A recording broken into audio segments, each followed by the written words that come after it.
Hello दोस्तों, welcome back to my channel. दोस्तों, कहानी स्टार्ट करने से पहले मैं आपसे कुछ बात करना चाहता हूँ। प्लीज़ दोस्तों, आपके सपोर्ट के बिना हमें मोटिवेशन नहीं मिलता है। अगर मोटिवेशन नहीं मिलेगा तो मैं आपके लिए इतनी अच्छी अच्छी वीडियो कैसे बना पाऊँगी। ये देखिए, सिर्फ 5% सब्सक्राइबर, बाकी 77% वीडियो तो देखते हैं लेकिन अभी तक सब्सक्राइब नहीं किया है। प्लीज़ दोस्तों, सब्सक्राइब भी कीजिए ताकि मैं ऐसे ही अच्छे अच्छे फंक्शन फैनफिक आपके लिए लाती रहूं। तो प्लीज़ सब्सक्राइब चैनल और सपोर्ट भी कीजिए, शेयर भी कीजिए। तो अब आगे बढ़ते हैं। पिछले पार्ट में हमने देखा था कि विंग और लेंझा मिलते हैं तो विंग पर हमला होता है। दोनों के बीच में एक प्यारी सी किस भी होती है, पर हमारे प्यारे विंग को कुछ भी याद नहीं है। इसके बाद कुछ दिन निकल जाते हैं और विंग भी धीरे धीरे रिकवर होने लगता है।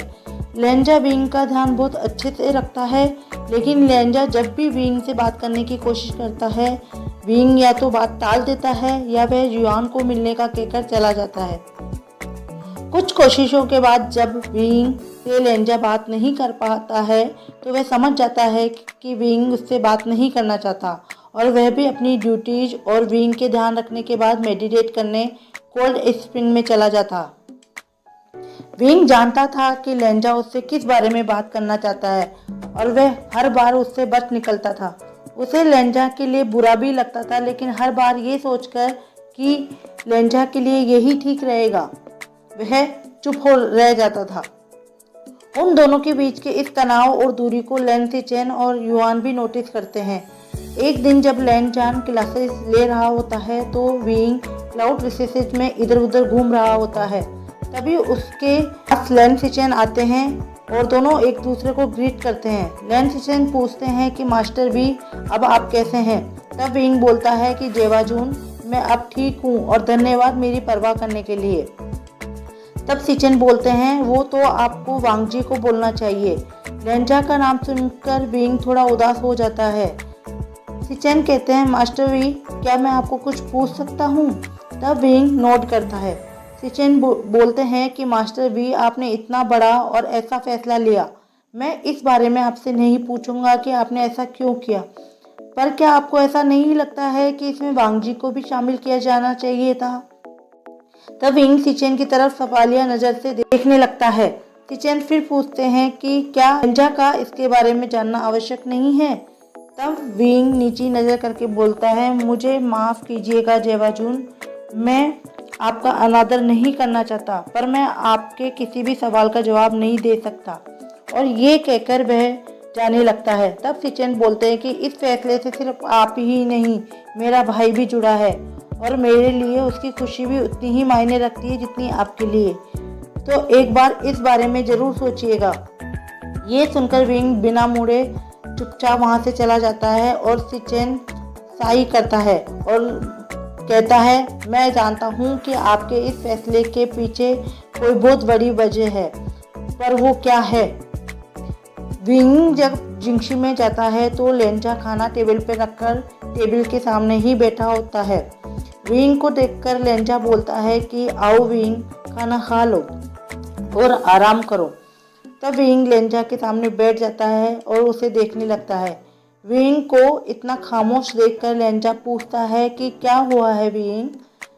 विंग पहले तो ना में सिर हिलाता है, लेकिन थोड़ी देर बाद बोलता है, लेंझा, तुम मुझसे नाराज हो? तो लेंझा विंग को आश्चर्य से देखने लगता है। तब विंग दोबारा पूछता है, क्या तुम मुझसे नाराज हो? तब लेंझा मना करता है। तब विंग कहता है, लेंझा, तुम हमेशा मेरे सबसे अच्छे दोस्त रहोगे।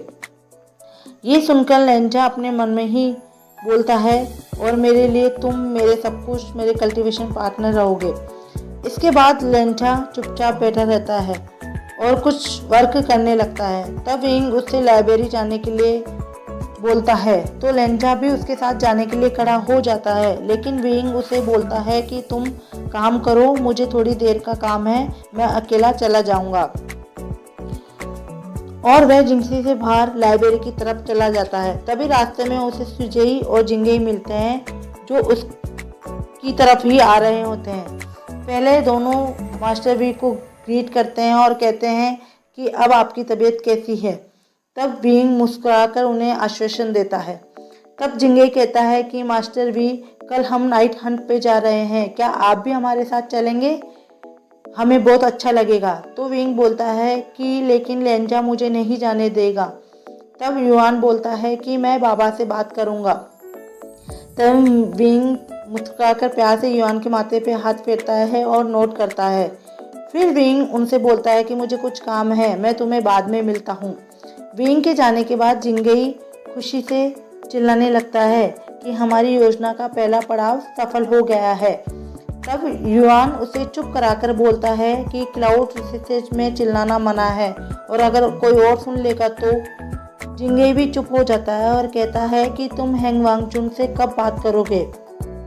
तब विंग बोलता है, आज बाबा ने मुझे मास्टर वी के साथ डिनर करने के लिए बुलाया है, तब मैं उनसे बात करूंगा।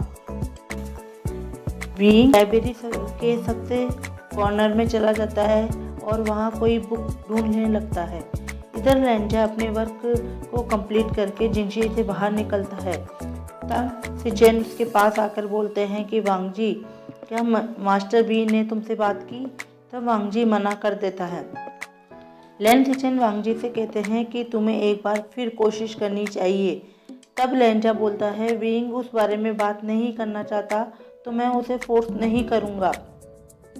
तब सिचेन साई करते हैं और कहते हैं कि कल मैं किंगे जा रहा हूँ नी मिंजू से मिलने, तब तक तुम कोशिश करना और अपना ध्यान रखना। वांगजी नोट करता है और इधर उधर देखने लगता है तो सिचेन समझ जाते हैं कि वांगजी विंग को ढूंढ रहा है। तो वह उससे कहते हैं कि मास्टर भी अभी अभी पहाड़ी के पीछे गए हैं। वांगजी जेवाजुन को नोट करके वहां से चले जाते हैं और सिचेन मुस्कुराने लगते हैं। जब लेंजा पहाड़ी के पीछे पहुंचता है तो वह देखता है कि विंग खरगोश के बीच लेटा हुआ है और उसके ऊपर सारे खरगोश ऐसे बैठे हैं जैसे तो कोई मखमल सी चादर। वांगजी बिना आवाज के विंग के पास जाकर बैठ जाता है तो विंग सो रहा होता है। तब लेंजा विंग के चेहरे पर आए बालों को धीरे से पीछे करता है और उसे प्यार से देखने लगता है। थोड़ी देर बाद जब विंग की आंख खुलती है तो वह देखता है कि लेंजा उसे बहुत प्यार से देख रहा है। दोनों के आईज एक दूसरे पर लॉक हो जाती है। कुछ समय के लिए जैसे सब थम गया हो और कोई भी वहां नहीं है, सिर्फ वो दोनों और उनकी धड़कनों और सांसों की आवाज सुनाई दे रही है। लेंजा धीरे धीरे आगे झुकने लगता है, लेकिन तभी एक ब्लैक कलर का खरगोश वांगजी की गोद में आकर बैठ जाता है, जिससे उनका ये प्यारा सा मोमेंट टूट जाता है। वांगजी पीछे हट जाता है और विंग भी उठकर बैठ जाता है। कुछ समय की खामोशी के बाद विंग पूछता है कि तुम्हें कैसे पता चला कि मैं यहाँ हूँ? तो लेंजा बोलता है कि भैया ने तुम्हें यहाँ आते देखा। लेकिन तुम यहाँ अकेले क्या कर रहे हो? तुम तो लाइब्रेरी गए थे, क्या तुम्हें जो काम था वह हो गया? तो विंग थोड़ा परेशान हो जाता है पर नॉर्मल होकर बोलता है, नहीं, मैं बस ऐसे ही गया था, वहाँ मन नहीं लगा तो यहाँ आ गया। लेंजा नोट करता है। फिर विंग बोलता है कि तुमने अब तक इन खरगोशों को पाल रखा है, तुम्हें तो खरगोश पसंद नहीं थे ना? ये कहते समय विंग की आवाज़ में फ्लर्ट और अलग से एक चहक थी, जिसे सुनकर लेंजा को बहुत अच्छा लगता है और वह मन ही मन मुस्कुराने लगता है, लेकिन अपने चेहरे से कुछ भी नहीं दिखाता। लेकिन विंग फिर भी समझ जाता है कि लेंजा मुस्कुरा रहा है और वह भी मन में बोलता है कि लेंजा हमेशा ऐसे ही मुस्कुराते रहा करो। लेंजा मन में सोचता है कि विंग, तुम मुझे पसंद हो और तुम्हें जो पसंद है वो मुझे पसंद है। यार देखिए, दोनों एक दूसरे के बारे में कितना सोचते हैं, कितना एक दूसरे से प्यार करते हैं, लेकिन एक दूसरे को बोल नहीं रहे हैं। चलिए कोई नहीं, आगे देखते हैं। जब लेंजा बहुत देर तक कुछ नहीं बोलता तो विंग लेंजा को आवाज़ देता है, लेंजान। विंग की आवाज़ सुनकर लेंजा अपने ख्यालों से निकलता है और कहता है कि ये तुमने मुझे दिए थे। ये सुनकर विंग खुश हो जाता है। तब लेंजा बोलता है, चलो शाम होने वाली है और आज मैंने युआन को हमारे साथ डिनर के लिए बुलाया है। तब विंग खुश होकर बोलता है चलो है, और दोनों जिंगशी में वापस आ जाते हैं। अब लेंजा खाने की तैयारी करने लगता है और विंग एम्प्रेस स्माइल लेने मार्केट चला जाता है। जब वह वापस आता है तो खाना तैयार होता है। तभी दरवाजे पर दस्तक होती है तो विंग तुरंत दरवाजा खोलता है और ए युआन को देखकर उसे गले लगा लेता है। दोनों को देखकर लेंजा भी मुस्कुराने लगता है। अब तीनों खाना खाने लगते हैं। विंग अपनी पसंद की डिशेस को बहुत चाव से खा रहा होता है और उसकी तारीफ भी कर रहा होता है। फिर विंग बोलता है कि क्लाउड रिसेसेस में तो हमेशा फीका और बेस्वाद खाना बनता है। मुझे नहीं पता था कि यहाँ के शेफ ये खाना भी इतना स्वादिष्ट बना सकते हैं। तब युआन क्लाउड रिसेसेस के नियमों के कारण कुछ बोल तो नहीं पाता है, लेकिन पहले विंग को और फिर लेंजान को देखता है। खाना खा लेने के बाद सुजेई गुचेन बजाने लगता है जो वांगजी उसे सिखा रहा होता है और विंग उन दोनों को देख रहा होता है। म्यूजिक कंप्लीट हो जाने के बाद युआन लेंजान के लिए चाय सर्व करता है और लेंजान विंग को उसकी फेवरेट वाइन सर्व करता है। थोड़ी देर बाद सुजेई लेंजान से बोलता है कि बाबा क्या कल हम मास्टर वी को भी नाइट हंट पर लेकर चल सकते हैं।